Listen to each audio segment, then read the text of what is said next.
Semuanya, di sini saya akan menjelaskan materi tentang suppostoria. Yang pertama itu konsep dasar suppostoria. Kita masuk pada definisinya.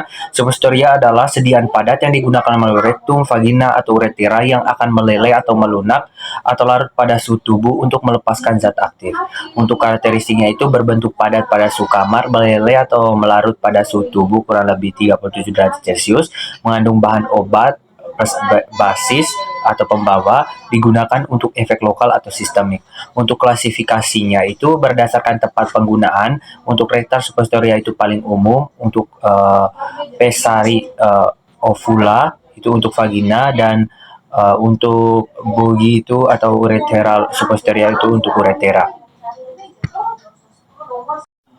Untuk keuntungan rute rektal itu cocok untuk pasien muntah atau tidak sadar, menghindari sebagian metabolisme lintas pertama di hati, alternatif bagi pasien sulit menelan, dan iritasi lambung lebih kecil. Dan untuk keterbatasannya itu absorpsi tidak konsisten, dapat menyebabkan iritasi rektal, tidak nyaman bagi sebagian pasien, dan volumenya itu terbatas. Untuk perbedaan suppostoria, pasari, dan bogi itu, sediaan suppostoria itu lokasinya itu rektum, untuk bentuknya itu torpedo atau peluru, dan fungsinya itu sistemik atau lokal. Dan untuk pesari itu dia lokasinya itu untuk vagina, dan bentuknya oval atau bulat, dan fungsinya itu lokal seperti infeksi atau hormon.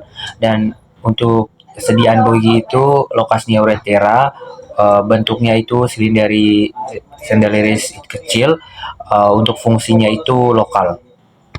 Yang kedua itu preformulasi suppostoria.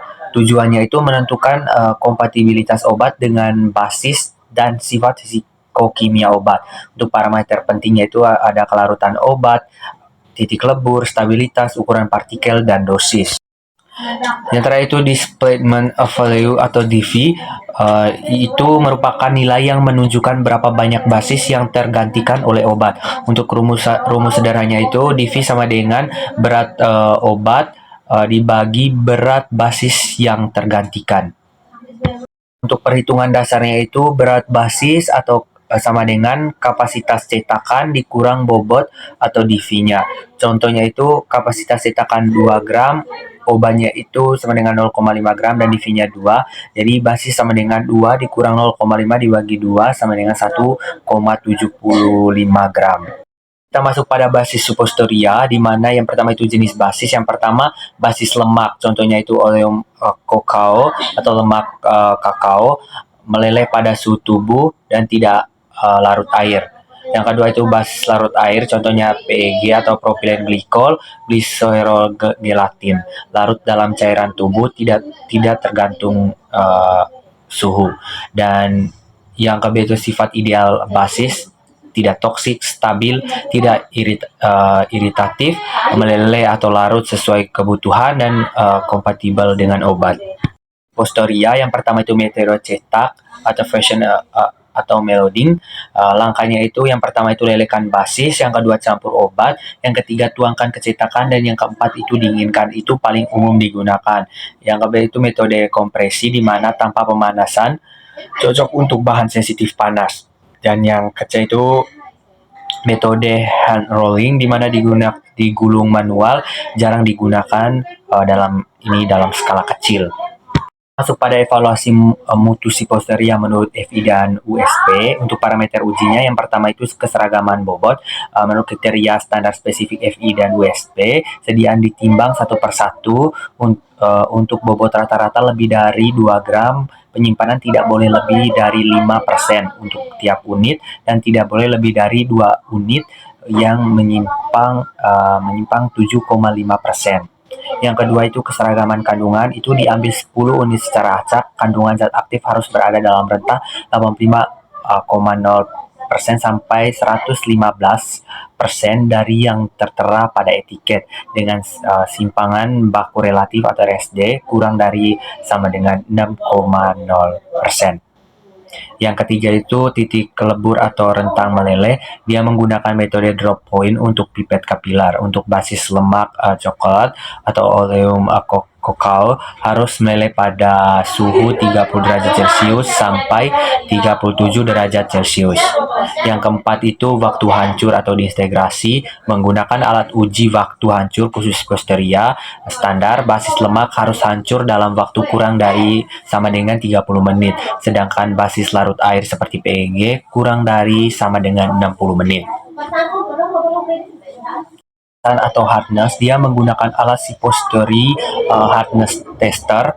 Suppositoria harus mampu menahan beban mekanis tertentu, biasanya 1,8 sampai 2 kg tanpa pecah agar tahan selama transportasi.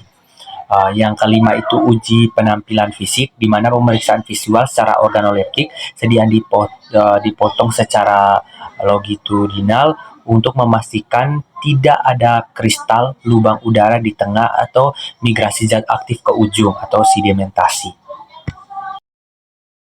Ada pemilihan basis dan metode berdasarkan sifat bahan aktif. Untuk sifat obat larut lemak itu biasa basis yang cocok itu basis air atau PEG untuk metode fusion. Sedangkan sifat obat larut air itu basis yang cocok itu basis lemak untuk metode fusion juga. Dan yang sensitif panas juga basis yang cocok itu PEG untuk metode kompresi, dan dosis besar itu basisnya itu PEG untuk metode fusion. Pada masalah umum dan solusinya, yang pertama itu masalah umum Suppostoria rapuh. Penyebabnya itu basis memiliki titik lebur terlalu tinggi atau kurang fleksibel atau terlalu keras. Dan solusinya itu tambahkan plastizer, contohnya itu gliserin atau propilen glikol untuk meningkatkan elastisitas. Yang kedua itu meleleh terlalu cepat. Penyebabnya itu titik lebur basis terlalu rendah di bawah suhu ruang atau terlalu jauh di bawah suhu tubuh. Untuk solusinya itu gunakan campur basis dengan titik lebur lebih tinggi, misalnya mencampur PEG atau menambah sedikit malab atau wax. Masalah yang ketiga itu pemisahan obat, di mana itu zat aktif tidak terdispersi merata atau terjadi sedimentasi sebelum basis memadat. Untuk solusinya itu lakukan pengadukan secara konstan selama proses pendinginan sebelum dituangkan ke cetakan. Yang keempat itu adhesi kecetakan, di mana Suppostoria menempel pada dinding cetakan sehingga sulit dikeluarkan atau rusak.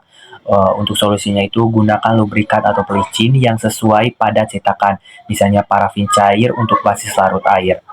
Yang terakhir itu variasi dosis, di mana volume pengisian ke dalam lubang cetakan tidak konsisten atau tidak penuh. Solusinya itu gunakan teknik penakaran yang tepat dan pastikan menuangkan hingga sedikit berlebih atau overfilling, lalu diratakan setelah memadat.